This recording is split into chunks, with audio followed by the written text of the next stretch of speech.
My preference would be to keep veteran left tackle Riley Reiff for another year. I think the former Hawkeye has earned it. He had one of his best seasons as a pro in 2020, if not the best. Only allowed 21 pressures and 1 sack, both career lows for him as a full-time starter. Only 32 years old, but is due a $5 million roster bonus on the third day of the new league year on March 19th. And that was part of his reworking his deal last offseason, the pay cut.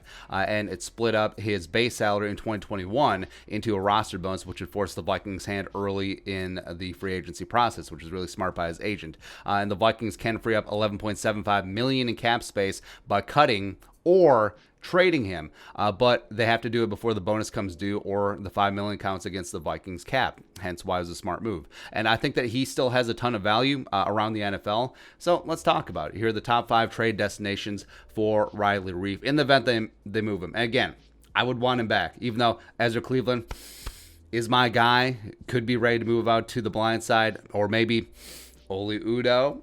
Come on. But if you're going to trade him, ideally, I would want a second-round pick.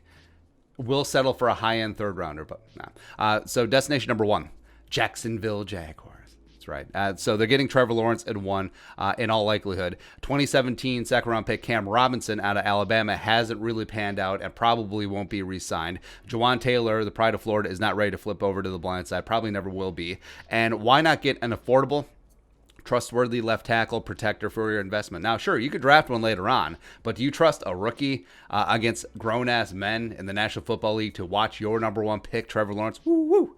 Now, plus, you got $82 million in cap space, and the Jaguars have 2 second-round picks, 33 and 45. One of them, sounds familiar, 45. Oh, yeah, it's from the Vikings in the Freak Ngakoue trade. So give us 45 back. We'll give you Reiff, and we're square, and we'll part as friends. Next up, destination number 2 for Riley Reiff, the Indianapolis Colts. This one makes a ton of sense as well, where left tackle Anthony Costanzo, the former pride of Boston College, just retired. They just traded for Carson Wentz as well, and they need someone to watch his ass. And the whole talk about, hey, maybe we'll move Braden Smith to left tackle, or maybe we'll kick Quentin Nelson out to left tackle. Now, Quentin Nelson is the best left guard in the league. Why mess with that? And the Colts won 11 games last year and are in win-now mode. And Riley Reiff could be that guy to help out on that already really good offensive line. They have $43.635 million in cap space, but the drawback is Chris Ballard is an absolute gangster in trades. He is.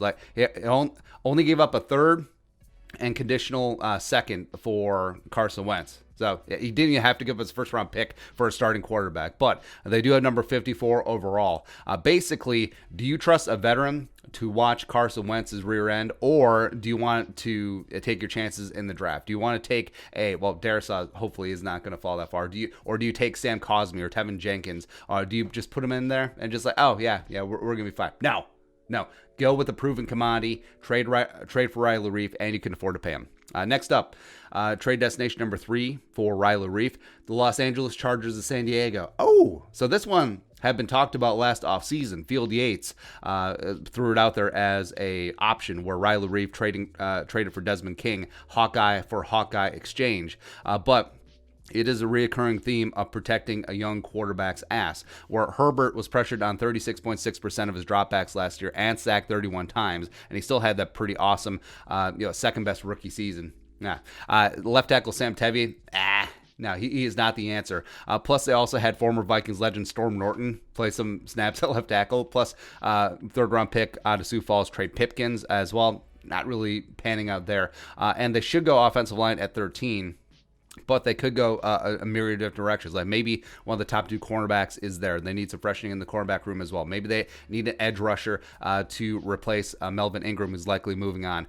But they probably should take Slater if he's there, or potentially Darisaw. But please don't do it, because we would prefer him at 14. But if they don't, 47 for Riley Reiff does sound pretty nice. They have $23.8 million in cap space, so they can afford to take on his deal as well. Next up, trade destination number 4 for Riley Reiff, the Miami Dolphins. So Tua was sacked 20 times last year in his limited role. And if the Dolphins want to see if he's the guy, They got to protect him. Rookie first-round pick Austin Jackson out of USC allowed 38 pressures and 4 sacks last year at left tackle. Rookie second-round pick Robert Hunt out of Louisiana allowed 23 and 3 at right tackle. And it is complicated since Tua is left-handed, so right tackle is technically his blind side. But Reiff did play right tackle his final year in Detroit when they drafted Decker coming out of Ohio State. And Hunt might be better suited at guard anyway.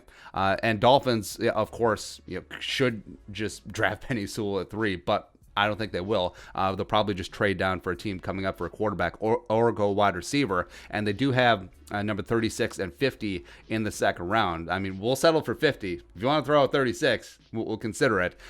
Plus, they have $22.77 million in salary cap, so they can take on Riley Reiff as well. Lastly, trade destination number 5 for Riley Reiff.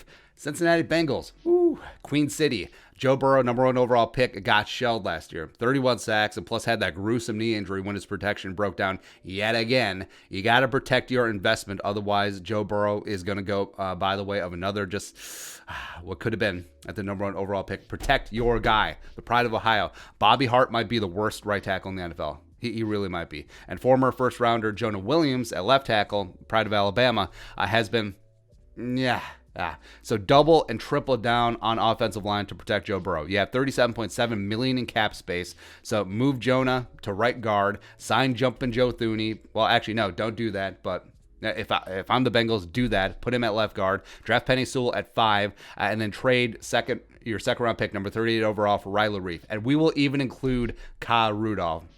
All of a sudden, your offensive line starts to be pretty damn good around Joe Burrow, and that's exactly what you need to do. But like I said, preference would be to keep Reiff, but at a lower rate. But if he does balk, he does have significant trade value because you have a veteran guy who's quasi-youngish. Well, they're moving back the goalposts of what it means to be an old offensive lineman thanks to Andrew Whitworth and Jason Peters. But he is only 32. He's on a relatively affordable deal. Even if you do extend him, he's not going to cost you that much. Like, he's not going to get Trent Williams money. He might get 55% of what Trent Williams gets in open free agency. And if the Vikings can move on from him, if they can't make it work numbers-wise, and they potentially could get back into the second round and free up cap space, I think that's a win-win. So they have to at least consider it. Be your thoughts. 5 trade destinations for Riley Reiff. Let us know in the comment section below. Subscribe for daily Vikings takes. Want to support that work? Post on the Venmo. But until next time, Skol, production value.